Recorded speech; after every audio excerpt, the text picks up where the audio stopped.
98.3 FM and 1340 AM KIHR and GorgeRadio.com presents the Mid-Columbia Today Show with Mark Bailey. Special thanks to our sponsors, Skyline Hospital, Eastside Paving, and Del Carpine Automotive. Now, here's Mark Bailey. Good morning. 8:05 on a Monday morning, the 13th of July. Hitting the midway point of the month very soon. And I'm counting down to taking vacation, so look out, folks. I got the short timer thing going on. Here's what we're doing this morning. Kalyn Sherwood, Mid-Columbia Center for Living Child and Family Behavioral Health Manager, is going to join us on the program. Talk about what kind of work they do. Second half of the show, Port of the Dalles Executive Director Andrea Klaas will stop by. So all that coming up over the course of the next a little less than 55 minutes of radio time now, or podcast time, depending on how you look at it. But here's what we are going to do first, though, as we always do. Let's tell you a little bit about what this day has meant and what it means to some people. This day in 1863, deadly rioting against the Civil War military draft erupted in New York City. The insurrection was put down 3 days later. 1923, a sign consisting of 50-foot-tall letters spelling out Hollywoodland was dedicated in the Hollywood Hills to promote a subdivision. The last four letters were removed in 1949, the familiar Hollywood sign. 1960, John F. Kennedy won the Democratic presidential nomination on the first ballot at his party's convention in Los Angeles. 1973, former presidential aide Alexander Butterfield revealed to Senate Watergate Committee staff members the existence of President Richard Nixon's secret White House taping system. That would prove to be crucial in the upcoming Watergate situation. Also, 1985, the Live Aid benefit rock concerts were held simultaneously in London and Philadelphia, raising millions for famine relief in Ethiopia. That's 41 years ago. I just aged greatly reading that. 1999, Angel Maturino Resendez, suspected of being the railroad killer, surrendered in El Paso, Texas. 2013, a jury in Florida cleared neighborhood watch volunteer George Zimmerman of all charges in the shooting of Trayvon Martin, the unarmed black teenager whose killing unleashed furious debate about racial profiling, self-defense, and equal justice. 2018, a grand jury indictment sought by special counsel Robert Mueller alleged that the Russian government was behind a sweeping conspiracy to interfere in the 2016 presidential election. And in 2020, Washington's NFL franchise dropped the Redskins name and logo amid pressure from sponsors. The move followed decades of criticism. The name and logo were offensive to Native Americans. The team eventually renamed the Commanders. Our days for today, it is Barbershop Music Appreciation Day today. It is Embrace Your Geekness Day today. It's Fool's Paradise Day for some reason. It's Go West Day. Go West, young man. I don't know if they say that anymore.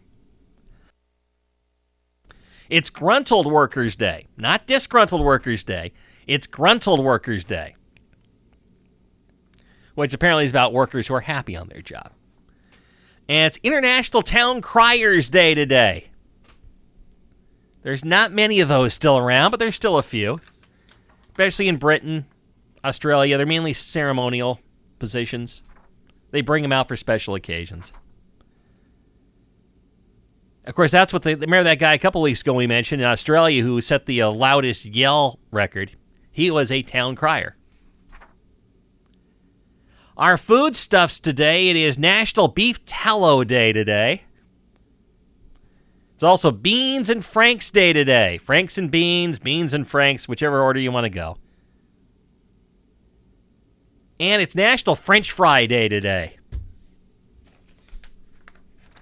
So today's the day to have French fries. If you need an excuse, which you probably didn't anyway. So there it is for what it's worth.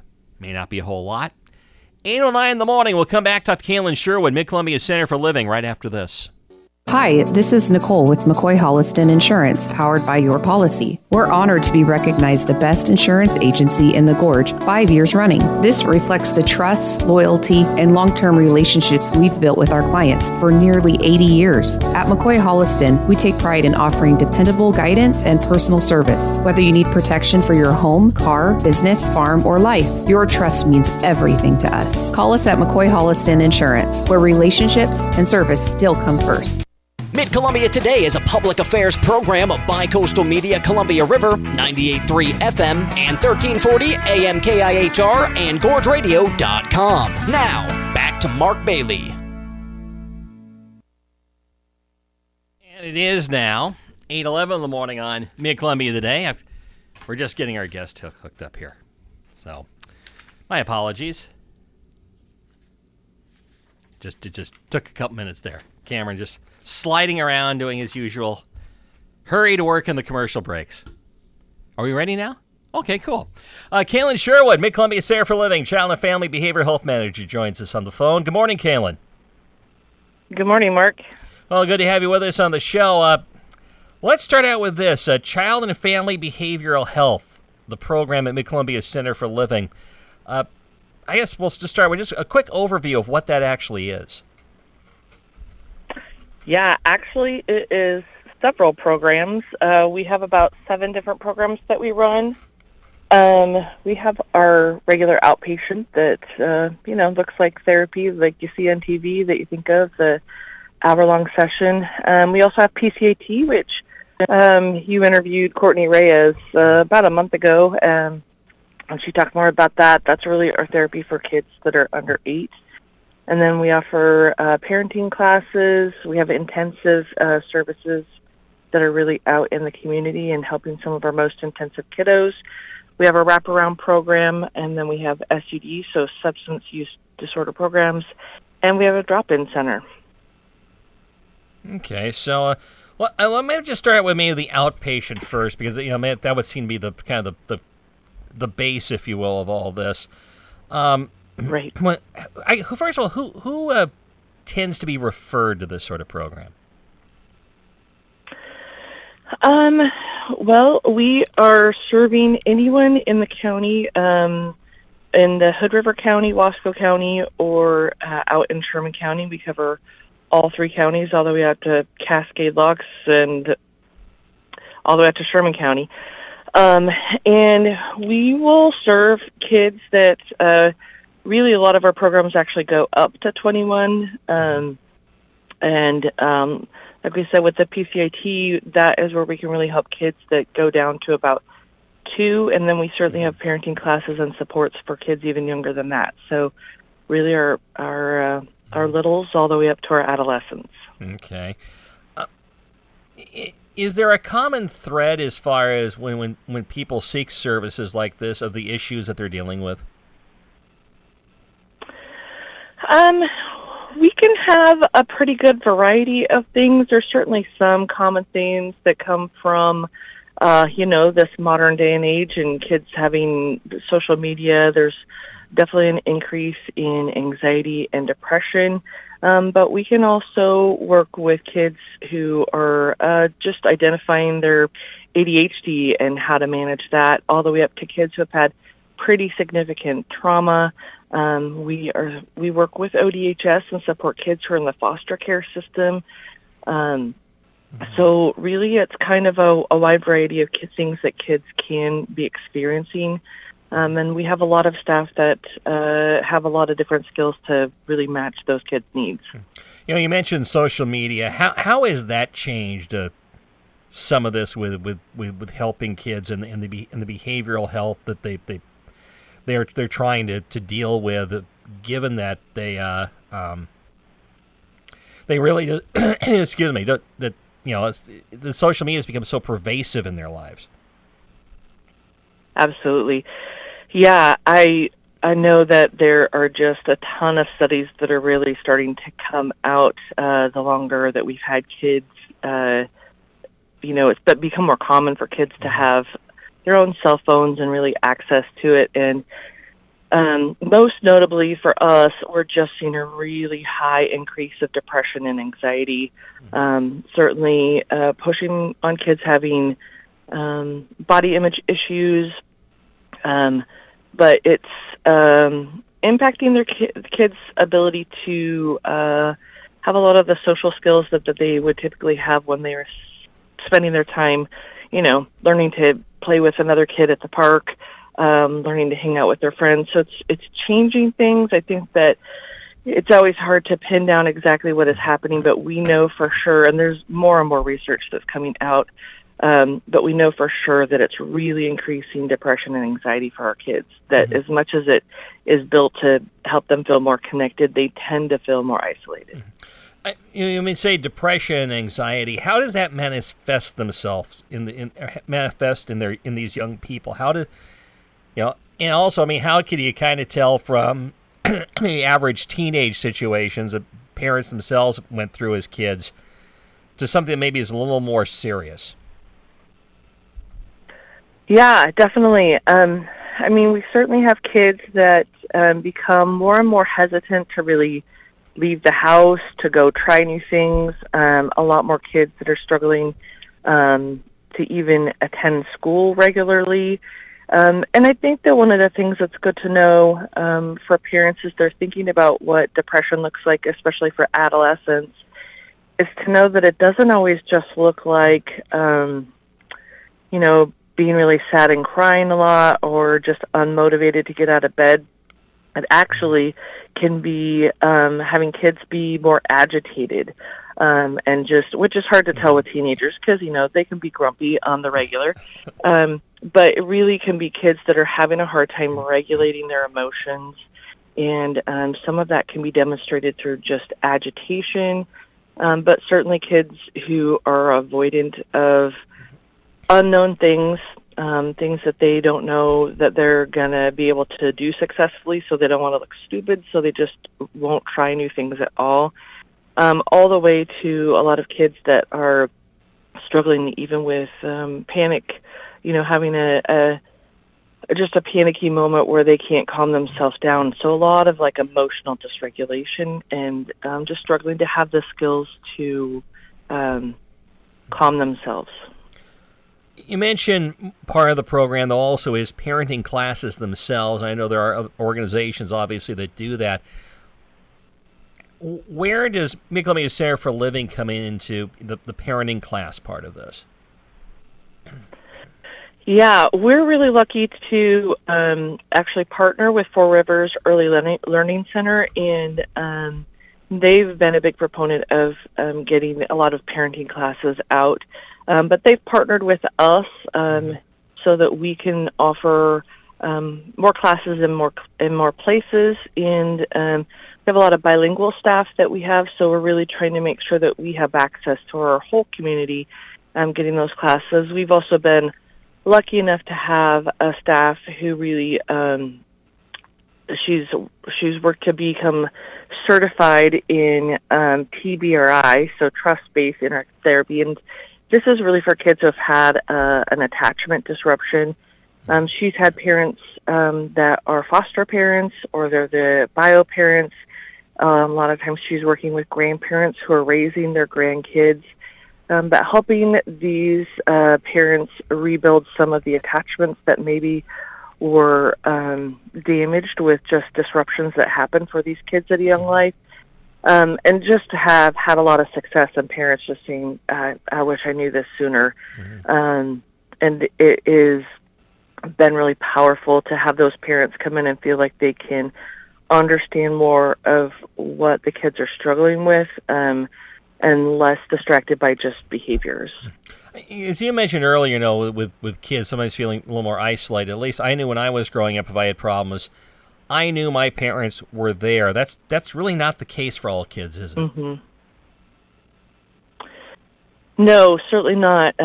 We can tell that a lot of our parents have maybe are generations deep in some dysfunctional patterns, and so we also have a lot of parents that have gotten off track with their own substance use stuff. So we are working with kids that may be generations deep in some dysfunctional behaviors, in substance use and things like that. And so we certainly have a lot of kids that have had a lot of disruption, a lot of those things that just help a kid grow strong attachments and let their brain develop normally.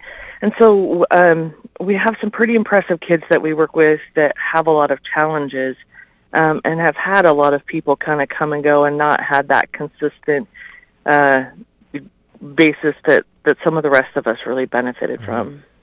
You mentioned along with the outpatient, you do wraparound services as well. In this program, what does that mean?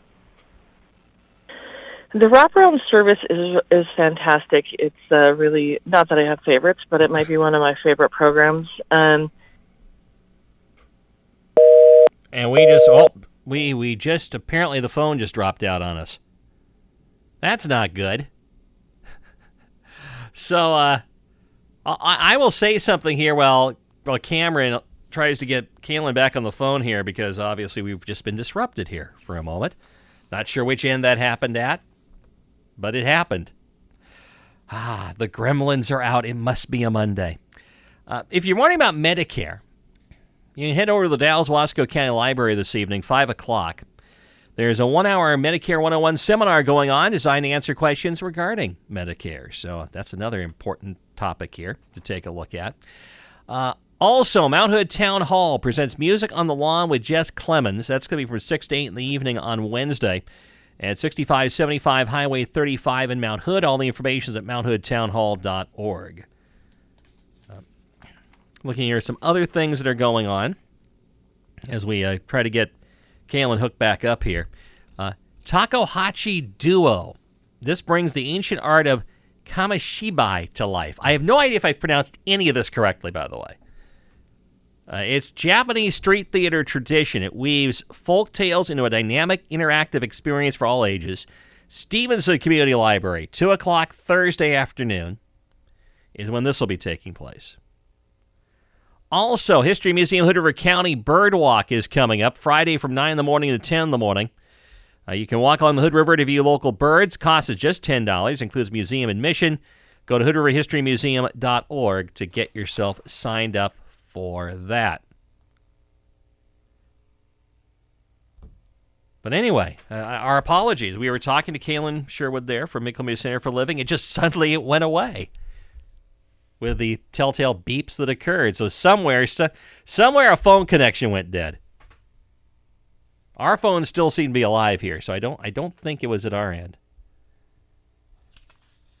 But that it's sometimes you can't win. Sometimes life just happens, doesn't it? It is 8:23 in the morning. Why don't we go ahead and take our break here, and we'll try to get a hold of Kalyn again. If we can, we'll continue the interview. If not, we will do the news. So let's go ahead and take the break. We'll come back right after this. The versatile Kubota B-Series is a do-it-all tractor. Run powerful attachments that can be easily switched out. It features a hydrostatic transmission and is simple to maintain. The Kubota B-Series, the #1 selling compact tractor in the U.S. Talk to your local Kubota dealer today to schedule a demo. Sea Shepherd's 440 Riverside Drive, Hood River, your Kubota dealer. Every older adult deserves respect, yet many older adults face different types of abuse. LGBTQIA2S+ older adults and those living with HIV can be at even greater risk. If you experience abuse or see signs of it, it's important to know how to take action. Learn how to recognize and report abuse at oregon.gov/respect. That's oregon.gov/respect. Brought to you by the Oregon Department of Human Services. Coffee for Mid-Columbia Today guests is provided by Hood River Coffee Roasters, the gorgeous local coffee roasters, on Tucker Road on the Heights in Hood River.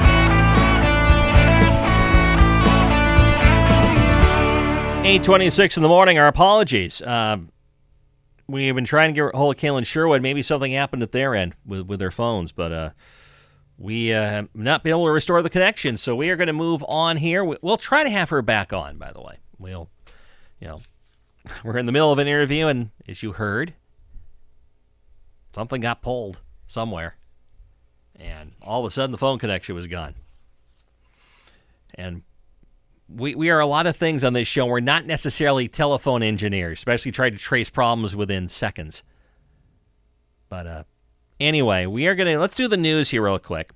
An 85-year-old Portland man died in a motorcycle accident early Sunday afternoon on Highway 14 near Home Valley. According to the Washington State Patrol, Gary Shoes was eastbound on Highway 14 near Outpost 50 just before 12:30 Sunday afternoon. He was following a passenger car when it slowed to turn left. Shoes' motorcycle veered to the right and struck a guardrail. Shoes was ejected from the motorcycle, which traveled 700 feet and came to the rest on the westbound shoulder. The WSP says Shoes was found to be deceased at the scene. A body was pulled out of the Columbia River after a man drowned near Rooster Rock on Sunday. The Multnomah County Sheriff's Office said their dive team located and pulled a person's body out of the water near where he was last seen and then went missing hours earlier. The incident took place near Sand Island on the east end of Rooster Rock State Park within the Columbia River. The body transferred to the Multnomah County Medical Examiner's Office. The identity has not been released yet. Centers for Medicare and Medicaid Services finalizing Adventist Health Columbia Gorge's designation as a critical access hospital. It receives cost-based reimbursement from the federal government, which allows them to focus on essential services. Adventist Health joins Providence, Hood River, Skyline Hospital, and Clicktab Valley Health as critical access hospitals in the Gorge. And I think we have her back. Okay, we'll take a few minutes here and a few more minutes with Kalyn Sherwood, Mid-Columbia Center for Living Child and Family Behavioral Health Manager. We're glad to have you back. I'm not sure what happened, but you just suddenly dropped out. And perhaps we've just lost her again. Oh, there it is. Sometimes you can't win. You can't win for trying. The gremlins are out. Well, it is 8:28 in the morning. What we're going to do is move on the show here. We're going to keep rolling here. Andrea Klaas is here, Port of the Dalles Executive Director. We'll talk about that when we return right after this.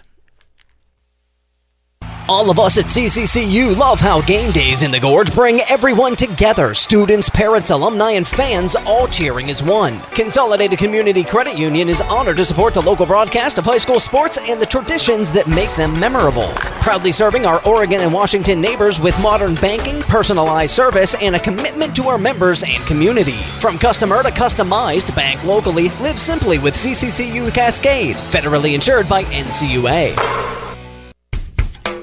Hey, it's Zach from Del Carpine Automotive. You know those tall Sprinter vans that look like they could secretly double as apartments? Yeah, we work on those, and we know them really well. Whether it's your adventure rig, work van, or mystery mobile full of camping gear and snacks from 2022, we've got you covered. We're now just 10 minutes up the hill in our great new location in Hood River. Come see us. From Mercedes and Ford, big rigs to Sprinters, no jobs too big or small. At Del Carpine, we work on them all. Family owned and locally trusted. Mid-Columbia Today is a public affairs program of Bicoastal Media Columbia River, 98.3 FM and 1340 AM KIHR and GorgeRadio.com. Now, back to Mark Bailey. 8:32 in the morning of Mid-Columbia Today. Andrea Klaas, Port of the Dalles Executive Director here. Good morning, Andrea. Good morning, Mark. How are you doing today? I'm doing great. Okay, that's good. You know, it's a beautiful day out there. Yes, it is. I'm just checking out the days till I take a week off. Oh, when is that? Next week. Oh. I'm just. Yeah, I got the short timer thing. I'm just checking off the hours off the boxes. I was going to say, he probably has an hour chart somewhere that you're checking off. Darn near. Darn near. Well, let's talk Port of the Dalles a little bit, because just an annual report, which you do annually. Yes. As the name would suggest. As it would. So the last year for the Port of the Dalles, you do it by fiscal year. We do. So I pulled together highlights from the previous year, and yes, exactly. When we say previous year, my new year started July 1st, and so we're into my new year, which is always confusing because you know it's not the calendar year. No, but I don't know why they came up with this fiscal year thing, but we follow it because we have to. And then federal government's on a different, calendar. Well, so they're on any kind of calendar they want, apparently. So anyway, go all ahead. that aside, Yes. I just like to take a look back. And so I'm in the process of just kind of pulling everything together from last year. So what I thought I would do is just kind of highlight some things that we did last year, and then just talk a little bit about economic development, sort of maybe a little bit more broadly. So for the Port of the Dalles over the last fiscal year, I don't. I mean, there was no big event, was there? It was not a year of this certain thing got done. Yeah. So it always feels that way, right? Mm-hmm. But looking back, so one of the things is that we actually sold a fair amount of land. Mm-hmm. We just don't even have a fair amount of land anymore. But we sold about 4 acres. Hence, by the way, the first comment, by the way. Yeah, exactly. You don't have a lot of land to do anything on. Yeah, there is that. But we did sell some land to Northwest Natural. True. They had been leasing space for quite some time in the Dalles, and what they wanted to do was to expand, to offer more services, expand the footprint for their people and for their equipment, and then also have some community space. So we sold about 4 acres of land to them. They're in the process of building right now. So, over whenever I'm on the show with you, it's always great to be able to keep a business in the community. As we found over the years, it's hard to recruit businesses to the community, especially when you just don't have that much available to recruit them to. Yeah, it's easier to keep somebody who's here and accommodate their growth needs. Yes. And that's a good thing. That's a great thing. So. And so that's business retention. Mm-hmm. Yeah. We continued to work on, we've been talking about the whole historic wharf reconstruction, waterfront redevelopment, and then part of that work really was work that we probably should have done years ago, but we just never did, which was actually survey the Columbia River to see what the port boundaries are into the Columbia River. And so we completed that work, and then also did mapping of the bottom of the river in that same footprint, so we sort of know what's underneath the water in that area. And the reason that that's important for the Port of the Dalles is that a lot of the land under the water in the state of Oregon is actually owned by the state of Oregon. And so that just adds another layer of bureaucracy when you're ever trying to do projects, whether it's in the Columbia River or on the coast of Oregon. But we actually own the land under the water in the areas where we have infrastructure. So that would be where the old Port Wharf was and where the marina is and the lunch ramp is. So that's good news. Well, the good news is you control it. The bad news, you might be liable for it. Well, I suppose that is true. Or you have to maintain it. I'll put it that way. The maintenance is on you. Maintenance is on us. Yeah, that is true. So we... Oh, go ahead. That reminds me. Yes. When you were here last, we talked last, you had just gotten the report on those underwater pilings. Yep. But you really hadn't had a chance to kind of go through it. What have we found? Yeah, so we're talking about a report that was done to look at the facility where the marina, the guest moorage, and public boat launch, all that entire facility.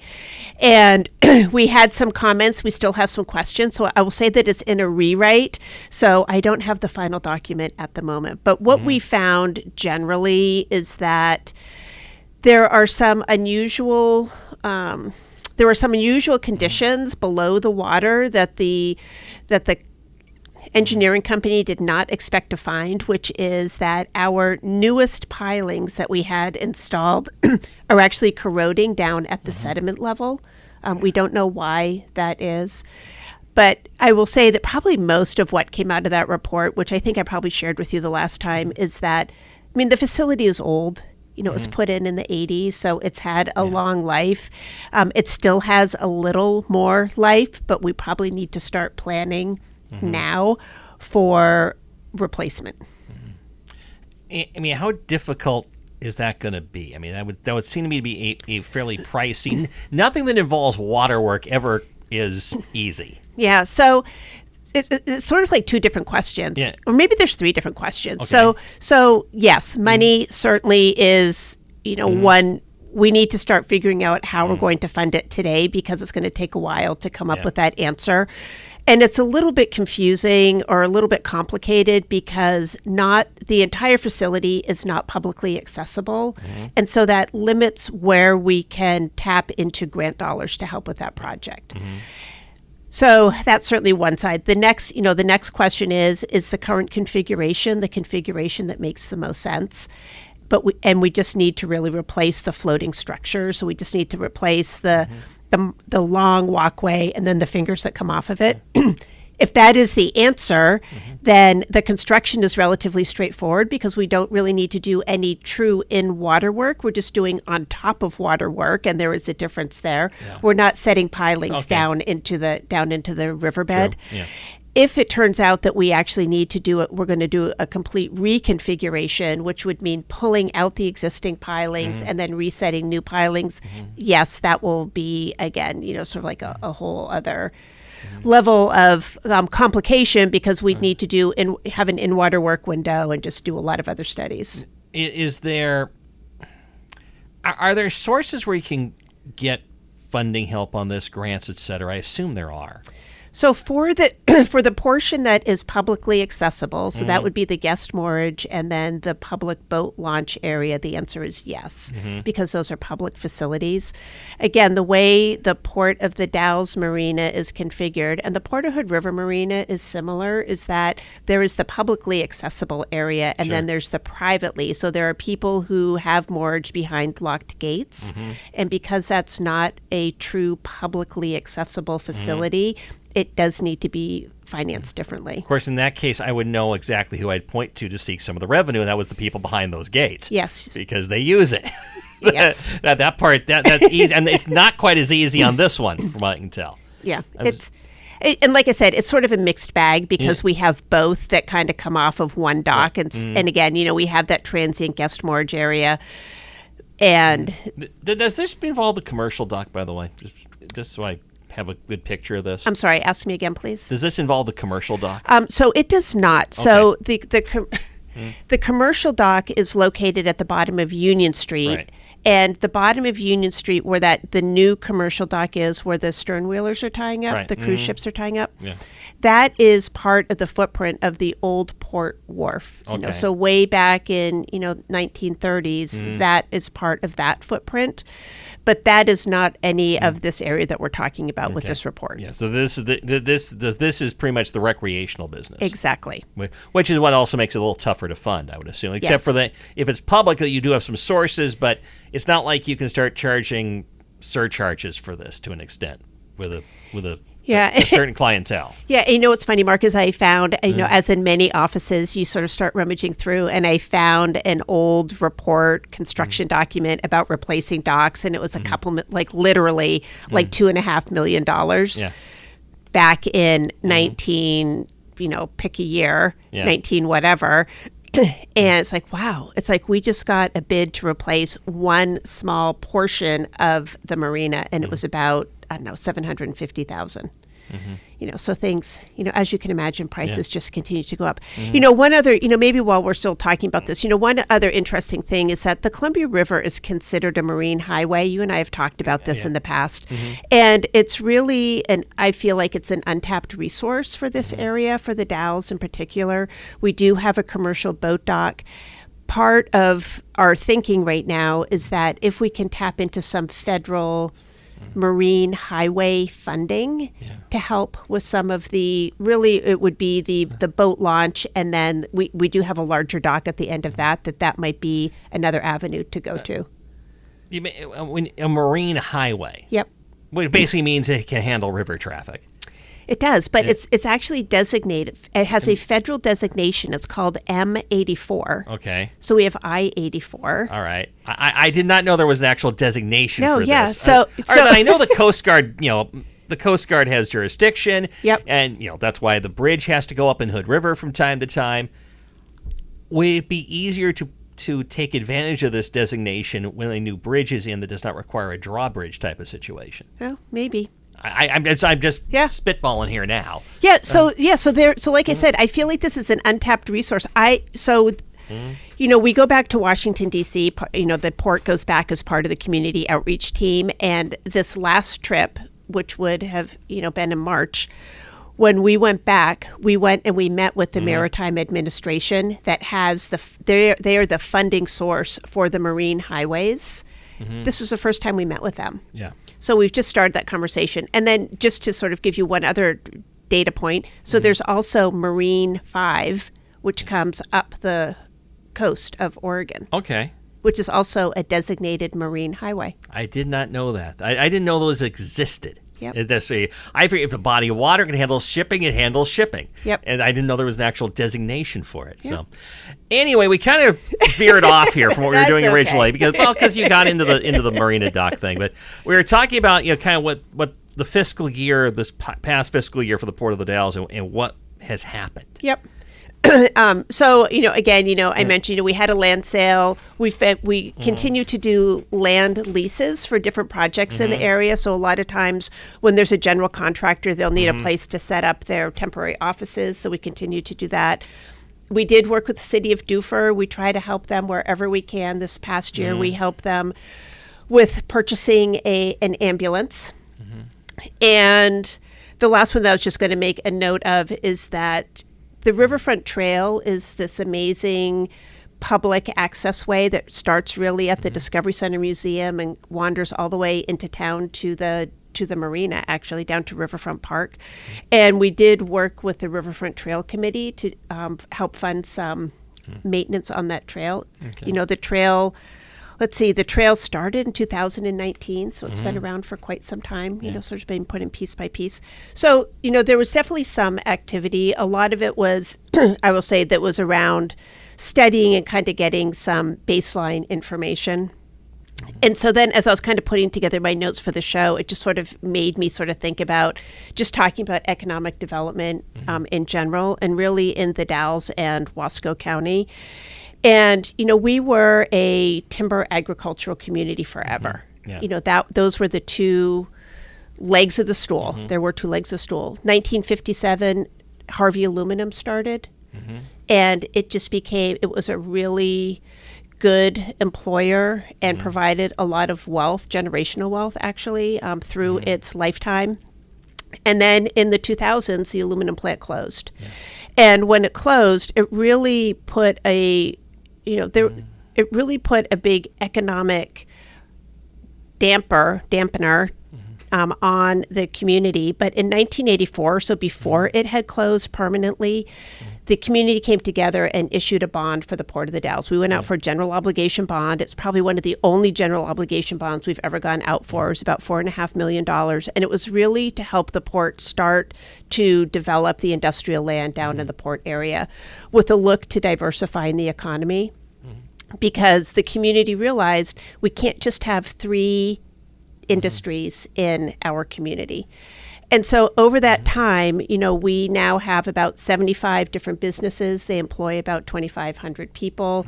The businesses are a wide variety of industries. So if there's like one challenge in one industry, it doesn't cause as much shock to the economic system of the Dalles. And sometimes I think that we sort of forget, sort of like that story. And so I just wanted to share that today. Diversification, is always good. Yes. In this area. Now, there's also just out, or actually it's not just out, they're working on it. It's the Prosperity, I forget the name, but the Governor's Prosperity Initiative. Yes. And there's and they've got a panel of varied people, varied backgrounds. Yep. When you sit from the port, the local economic development level, and look up at something like this. Yep. Well, is this relevant? It's a great question. So I've read the executive summary. I believe the entire report is over 400 pages. And honestly, I have not read the 400-page report. My bet is there aren't going to be many that do. Yeah. So there's really there are no surprises in the report that came out. But I will say, Mark, that the one thing that I have been, anytime I'm asked to participate on a statewide policy making review committee, I will say that like the one drum I constantly beat is that we're not all the same. Yeah. Well, yeah. So Wasco County, the Dalles is not Hood River County, Hood River, and we're not Astoria, and we're not, we're not so many things. And I get concerned when these councils get together and come out with statewide recommendations because, one, they always seem to be very urban-centric recommendations. Well, this gets back to the Portland metro area, basically. Yes. I mean, maybe you can extend that on the Willamette Valley, but in the end, I always think Portland for the most part. Yep. Yeah. And so it seems like, there's that. And, even breaking down, we have state land use policies that don't necessarily work in an arid environment or a very wet environment. Well, this gets back to the whole land use system and whether it should be much more able to be flexible for regional conditions. Yep. And there has been no evidence of that. No. Over the years, and that is a problem. It is a problem because, again, we all handle things. We have different conditions that we're dealing with. So with regard specifically to the Oregon Prosperity Report, yeah, it's great. Hopefully I will say that we have a pretty young state legislative body. Okay. And young not in age, but young in tenure as legislators. Which you can make into a positive and I can make into a negative too. That's it. Sometimes it's young and fresh ideas. Sometimes it's frankly immature and lacking the institutional knowledge to do anything. Yes. It's all of them. I think my attitude to the Oregon legislature is well established on this show. I don't need to go through it. So I'm hoping that this report will maybe inform some newer legislators and also remind, some senior legislators that there are challenging conditions in Oregon. I was sharing with you before I came on the show that on Sunday there was another, it was the CNBC statewide business friendliness ranking that just came out, and Oregon, what did I tell you, we're 43, I think. Ohio's number 1. And your comment to me was, well, I could take, I'll tell you what, I could find any set of criteria that I wanted to emphasize and probably make any state number 1 or number 50. Maybe we should have paid more to advertise on CNBC. I don't know. This falls in the lies, damn lies, and statistics category. Yes. You take statistics and you can bend them however you want to. Yes. And so that's why I hear any rankings, whether Oregon is 1 or 50, and just pretty much ash can it and move on. Yeah. So I will say that there are two, I just looked at it very quickly before I popped on the show, but there are 2 metrics in both of these reports that actually align. And so one is the regulatory burden for business. And it is one of, the regulatory burden is one that it seems like it keeps getting layered on and on and on. There's every year there's another hoop that a business needs to jump through. Because we always try, something bad happens that actually isn't right somewhere, but instead of just looking at it as an isolated incident, we decide, it must be everything, and we create another rule. Yep. Or create another law. Because I'm going to put the legislature in just as much blame as anybody who's under them working for them. Right. We tend to do that, and that's in a lot of sectors, not just business. Yeah, that's in a lot of sectors. Another one that there was alignment on was the timing of sort of going through the process. And, again, I know you and I have talked about this, but business wants certainty in how long it takes. When I submit my permit for a project, I want to know, it doesn't matter how long it is, but I just want to know what that date is. Have a date certain. Date certain. Now, I will throw back that at times the group who does push back the date certain on a decision is the businesses from time to time, because they will ask for an extension over something in the permitting process. So that one, it's like, I agree, but it's like you got to take some responsibility as well. Yeah.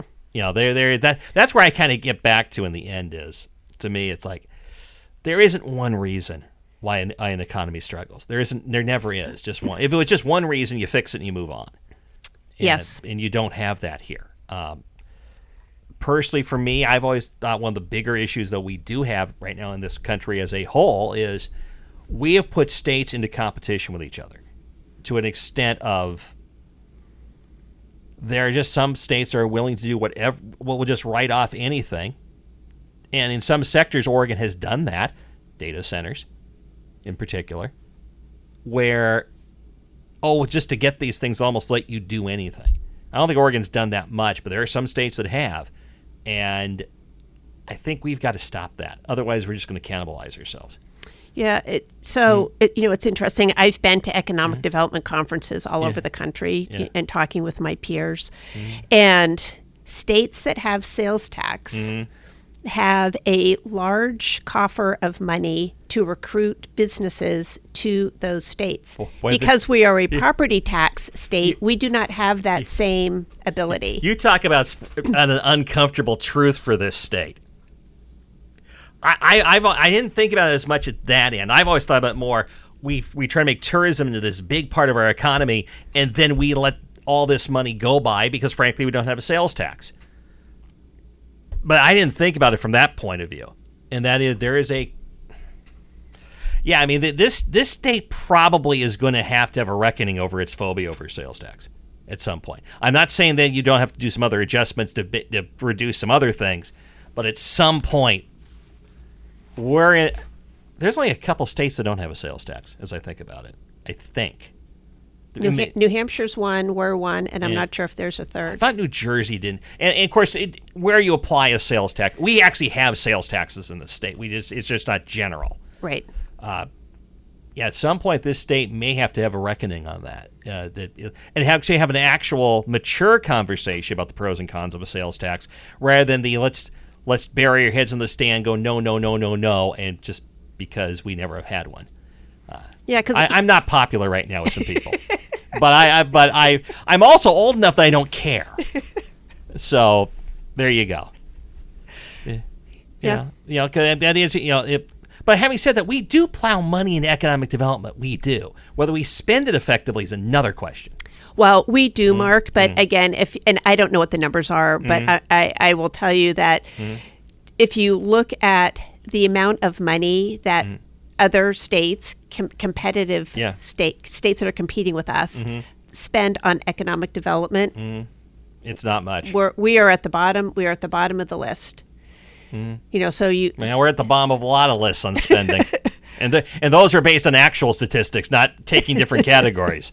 Education comes right to mind. Transportation is starting to get there, et cetera. So in education, we actually are in the top percentile spending, but we're at the bottom percentile with results, and so there is a big disparity there. Yeah. Again, I can point a finger at the Oregon legislature pretty well, and I can point to when Measure 5 and 50 came along is when you start to find the educational outcomes drop. So when we took away power from local school districts to operate their school districts and made it more of a state function, that you can point to right there. There is an actual data point. You can go, okay, this is where this downward trend started. Because we're not all the same. We're different, right? And quite frankly, the Oregon legislature, I'm not going to trust them to fix public education. And I do have to leave. And I've made a lot of people mad, but that's okay. Sometimes you got to do that. Andrea Klaas, Port of the Dalles, who I'm not mad at. Thank you for being with us. I am so glad I was here on Monday. Boy, I was ready to roll. 8:56. We'll wrap it up after this. Dear Soccer, with Toyota's all-star lineup, everyone's game. From goalies to forwards and all their fans. Camry and RAV4 have the fuel efficiency to take any match into overtime. Tundra's packed to the rack with value. Tacoma's a fan favorite. And they all come with standout savings. Kick back and let's go. Find yours at Toyota.com. Toyota, let's go places. Summertime brings a variety of delicious fresh fruits, and Casa El Mirador turns them into fabulous margaritas. Bring your friends and dine outside on their patio, order a margarita, and experience why they were voted best margarita in the Gorge. At Casa El Mirador, they use only the finest and freshest ingredients available, ensuring every bite is a Mexican delight. Casa El Mirador open every day 11 to 9 at 2nd and Weber in the Dalles. See their menu and order online at CasaElMirador.com. Join them to watch the World Cup action in the bar. Did you know Skyline Health in White Salmon has its very own sports medicine doc superstar? That's right. Dr. Ryan Petering trained at OHSU, cared for professional Nike athletes, and even spent more than 15 years teaching other doctors how it's done. From sporting injuries to arthritis, he's here to help you move better, feel stronger, and keep doing the things you love. Want to live life to its fullest? Step right up and visit myskylinehealth.org. Skyline Health, world-class care right here at home.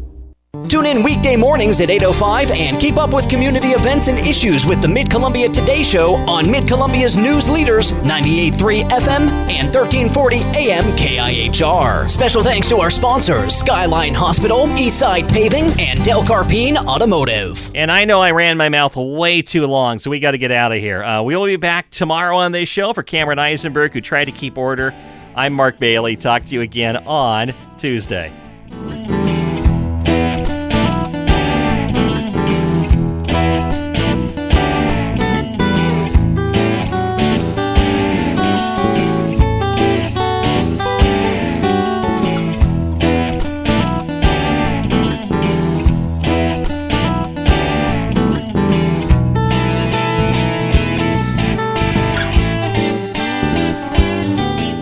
Columbia Today Show is a public affairs presentation of Bicoastal Media Columbia River. The views expressed on the program are not necessarily those of the station, parent company, or of the sponsors. We welcome your suggestions for future shows. Call us at 541-386-1511. Listen to Mid-Columbia Today where you want. Follow or subscribe to Mid-Columbia Today wherever you download your podcast to get the show delivered every day to your mobile device.